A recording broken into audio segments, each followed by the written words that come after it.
Hi guys, welcome back to my channel. It's Witch Michelle, and I just wanted to do a quick update on the shadow work.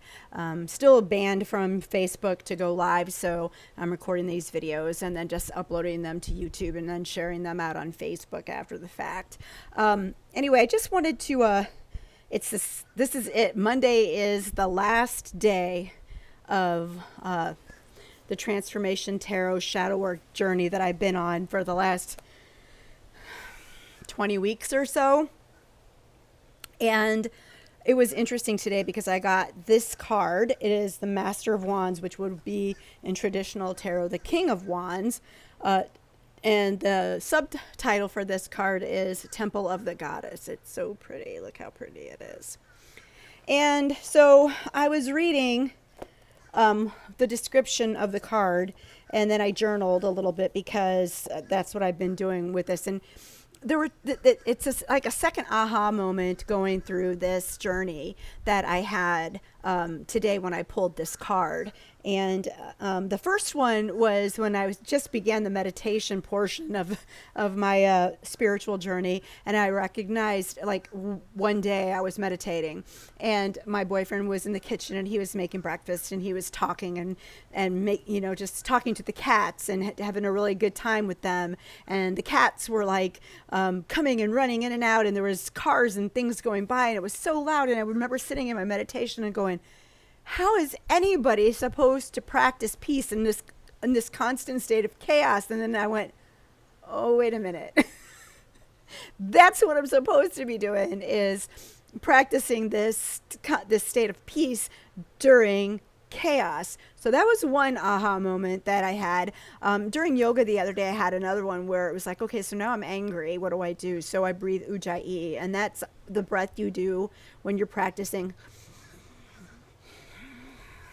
I don't know if you can hear it through the microphone, but you're actually sort of making an ocean sound in the back of your throat, because you're kind of constricting it a little bit to help you to get through the moment and to remember that this too will pass. It's feeling, it's just going to go.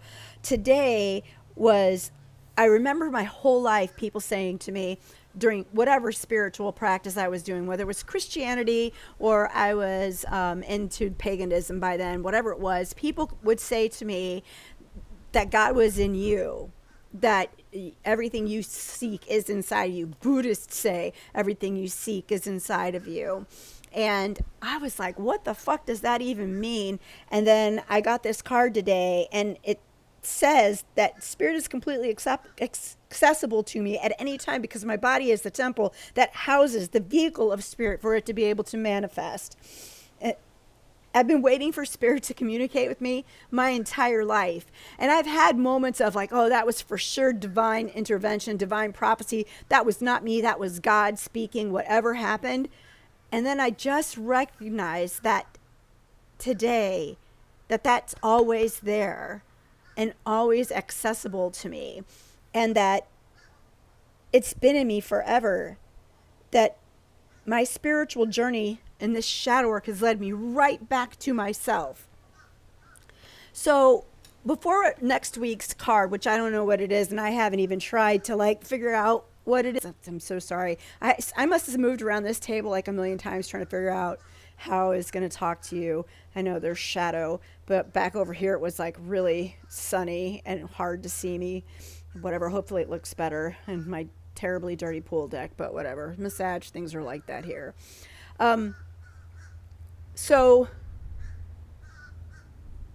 the reason why I started this whole thing was because I have a really bad temper, and my temper manifests especially when I'm rejected by people that I love and care for, or I feel like they don't have my back, or I don't feel like I'm being heard.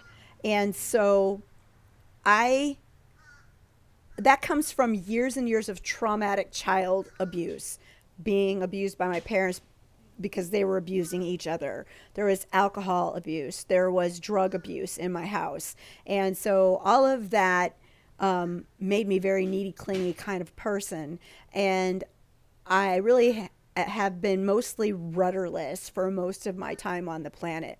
And so I decided I really needed to get my shit together. I needed to talk to somebody, a therapist. I needed to figure out what the fuck was going on inside of me, because I really didn't even recognize that the funny stories that I was telling people about what I went through as a little kid was actual abuse. So I don't think that a lot of us recognize it when it's happening to us, that we're actually having abuse, and that it's happened to us, and that some of the things that we manifest out loud, and for, or the way we behave, or certain quirks and things that we have about ourselves, are because of that abuse. And so I just want you to know that if you have panic and anxiety and depression and you don't know why you have these things, you look at your seemingly normal, healthy life, you have a place to live, you have a vehicle, you don't worry about your bills, whatever, or the complete opposite of it. And I mean, for me, this is where I'm at. So that's why I'm saying the thing about not having to really worry about stuff. Do I live in the lap of luxury? Obviously not. But I don't have to worry about, is the electric going to be on? Is there going to be water or food in my house? I had to worry about those things when I was little. Those were like concerns to me about whether or not we ate potatoes, like a 10-pound bag of potatoes for 2 weeks once. And I thought it was cool, but obviously that wasn't a great nutritional value, for a child. And so I just want you to know that other people are here for you, that you're not the only person that went through the things that you went through, and other people are willing to talk to you and help you. And therapy is not easy in our country, but you have to make yourself a priority and decide that you're going to go do something about it, because there are places that you can talk to people for free. And I know we're living in the middle of a pandemic and you might not want to go out and talk to anybody, but you can do therapy online. That's how I see my therapist every week. I talk to her online. We do an hour Zoom call, and it's helped me. I've gone through 3 therapists too. That's the other thing. Don't think just because you walk into a therapist's office that that's going to be the one that you stick with. You need to interview these people and make sure that the two of you are clicking on the same wavelength. That's really fucking important, to have a rapport with the person that you're going to tell all of your stuff to, So I've had a lot of clarity over these last weeks of going through the shadow work. I know what I don't want to go through again, and I know that I need to make changes in my life, but I'm not really sure at this point how I do that or what I do to make that happen. I have learned to put up boundaries with certain people, even people in my own family, because they thought that they could say and do whatever they wanted with me. Oh my gosh, it's just horrible, isn't it? So I've learned how to set those boundaries. I've learned how to set those boundaries with other people. I don't know what happened in this last 4 years of administration with our last president, but something happened to us as humans fundamentally in this country, where we decided that certain people should have a voice and certain people shouldn't have a voice. And that's part of my trauma. And I'm here to tell you, fuck that. Don't let other people tell you how to present yourself to the world. Because when you start to dim those things about you that are your personality, that are the things, the way that you feel about things, about the way you feel about politics, the way you feel about religion, or the way you feel about sexuality, the way you feel about anything, those are yours to have. And you might think you're the only person that feels the way that you do, but I'm here to tell you there are other people that have some of the same characteristics as you do. And I used to think being the black sheep of the family was the worst fucking place that I could have fallen in line, but that's where I was.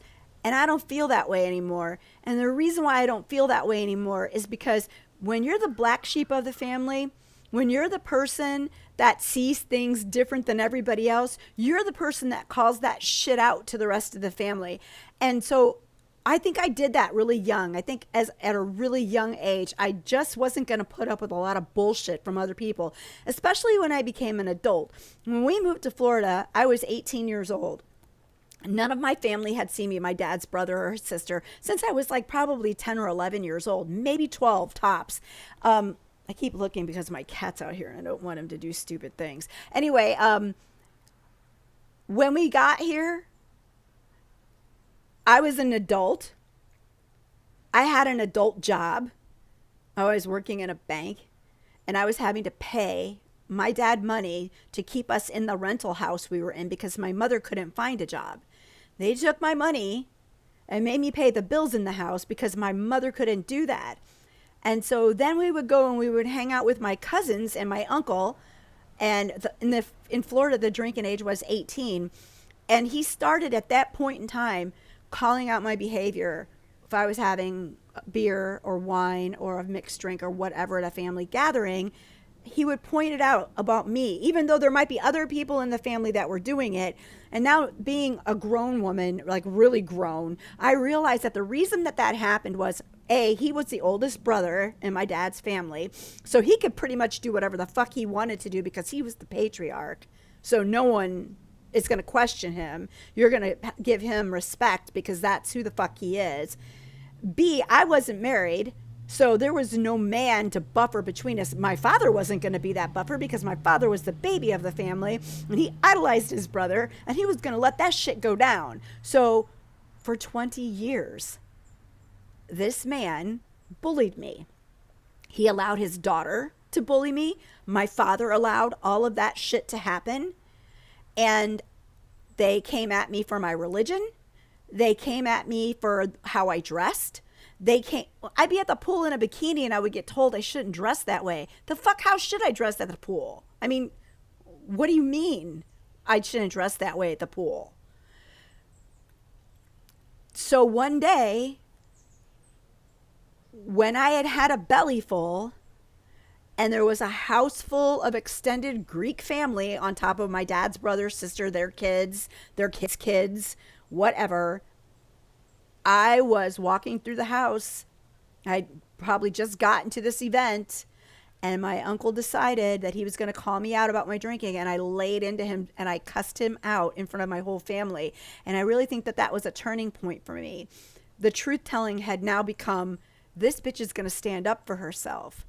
And then I really had to claw and fight my way for a place in the family, because not so much because I really wanted it. I'm learning that I really didn't want it. I thought that I wanted it, but I really didn't want it. My mother wanted it because she wanted all of us to be together. My father thought it was important that, oh, all of you kids are going to be together when all of us are gone. And no, it's not like that at all. We are not together. We are not this big, lovey, cohesive family. Oh, let's get together for Thanksgiving, Christmas, holidays. None of that shit. It doesn't even happen between some of the siblings, okay? So what my father hoped for, what my mother prayed for, none of that shit went down. And I am pretty much the way I thought I was going to be without that extended family. I have family. I was lucky to be able to create a family that I enjoy being around for the holidays. But when I jumped up in that man's face, that was the beginning of the end for me. And they then decided that they could call me out for anything. They could call me out for my religion, and they did. They played charades and would use pejorative terms about witches, or use witchcraft terms or pagan terms to be the answer when it clearly wasn't. You know, just a lot of bullshit. So if no one else is going to have your back, that's entirely okay. Then you stand up taller, hold yourself up higher, and you have your own fucking back. Don't wait for somebody to come save you. Ain't nobody coming. You got to do this yourself. This has not been an easy walk. I am not finished with this shadow work. I'm going to take some time with the light for a minute, because I feel like I was in combat with myself, with my family, with some of my friends. People have dropped by the wayside since I started this journey, just walked away. And it wasn't because we had words or fights or anything. It was because I was different now. And the buttons and phrases and things that could trigger me weren't working anymore. And so it's really kind of funny to step back and watch somebody when they're doing and saying the same things that they've always done and said, but now you don't react the way that you did before. And they look lost. What the fuck happened? I can't make her jump up and get in my face right now. It's pretty fucking amazing. And it's been hard. And have I fallen and backslid and done shit and said things I wished I hadn't throughout this thing? Fuck yeah. It's only been 20 weeks. That's not very long, 5 fucking months, not even half a year. Do I think I'm going to fuck up some more? For sure I am. But I think that as I go through the light worker's journey, I'm really going to focus a lot too on what's happening with those cards and what I'm learning about them. But I'm going to always look around and try to understand what it means to be bullied by your family or extended family. I'm going to look around and try to explain what it's like to grow up in a very patriarchal home, because I don't think that that's over by any stretch of the imagination. I want to be able to put out content for you that explains what's happening and what you can do to fix those things. I want you to put stuff in the comment boxes here and tell me what you want to talk about, or ask me what happened to me. I am a fucking open book. I will tell you everything that happened to me if you ask me about it. I have no problems. And probably sometimes I'll tell you when you haven't asked. So, don't be afraid to ask me, because I'm like totally down to tell you anything you want to know and how I handled it. And from my adult children to my spouse, who is now dealing with drugs and alcohol. And that was something that my parents did, and I'm totally not on board. I just don't want to do that again. And that's one of the things I got to figure out what I'm going to do. I don't know what I'm going to do, because I'm intensely loyal. I don't discount what he's done for me. I understand how he got to this place. The drugs and alcohol aren't because he just decided he was going to start partying. He was injured and then had surgery, and the surgery didn't go well, so he had another surgery, and that surgery didn't go well, and so it was just this big spiraling thing that took on a life of its own. There were things that he could have done. There are still things that he can do. I don't know that he wants to do them, but I can tell you this: I don't want to do this. I already did it. I did it with my mom. I did it with my dad. I'm not doing this again. I'm totally finished. So that's okay. I'm just going to have to put up boundaries around him too, and just let him know I'm not going to enable or help you do those things that are harming you, and I'm not going to be around it. And I don't want to have conversation with you about it when you're drunk, because that's when he really wants to talk to me about like how much he loves me and the things that I do for him. And he's drunk. I don't even hear it when he's sober. It's just disgusting, because it almost feels forced to me. I don't know. Anyway, that's about all I got to say about any of that bullshit. And I don't know. Let me know how you feel about this video in the comments. If you wouldn't mind subscribing to my channel and sharing it, that'd be awesome. Give it a thumbs up. That really helps me out. Switch Michelle, signing off. See ya.